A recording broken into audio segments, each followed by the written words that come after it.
திருப்பத்தூர் மாவட்டம் படகுக்குப்பம் பகுதியைச் சேர்ந்தவர் மேரி. இவரது கணவர் பாத்தீங்கன்னா சுப்பிரமணி. இந்த தம்பதியினருக்கு 2 மகன்களும் மனநலம் பாதிக்கப்பட்ட ஒரு மகளும் இருக்காங்க. மேரி பாத்தீங்கன்னா அந்த பகுதியில பெட்டி கடையை நடத்தி வராங்க. சம்பவம் நடந்த அன்னைக்கு பாத்தீங்கன்னா மனநலம் பாதிக்கப்பட்ட 17 வயது சிறுமி மட்டுமே வீட்டுல தனியாகவும் இருந்திருக்காங்க.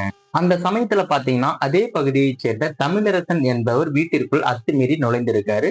மனநலம் பாதிக்கப்பட்ட சிறுமிக்கு பாலியல் தொந்தரவும் கொடுத்திருக்காங்க. இதனால பாத்தீங்கன்னா மனநலம் பாதிக்கப்பட்ட அந்த சிறுமி அலறி துடித்திருக்காங்க. மகளின் சத்தம் கேட்டு அங்கு சென்ற மேரி தமிழரசனை கீழே தள்ளிவிட்டு கண்டித்திருக்காங்க. அதற்கு பிறகு பாத்தீங்கன்னா இதை வெளியே சொன்னால் கொலை செய்து விடுவேன் என்று தமிழரசன் மிரட்டிவிட்டு அங்கிருந்து தப்பியும் ஓடி இருக்காரு. இது குறித்து மேரி பாத்தீங்கன்னா காவல் நிலையத்துல புகாரும் அளிச்சிருக்காங்க. அந்த புகாரின் பேரில் வழக்கு பதிவு செய்த போலீசார் விசாரணையை நடத்தி வந்திருக்காங்க. இந்த விசாரணை பாத்தீங்கன்னா இன்று முடிஞ்சிருக்கு. விசாரணை முடிவுல தீர்ப்பும் அளிக்கப்பட்டிருக்கு. தமிழரசனுக்கு பாத்தீங்கன்னா நீதிபதி 9 ஆண்டுகள் ஜெயில் தண்டனையும் 30,000 ரூபாயும் அபராதமும் விதித்திருக்காங்க.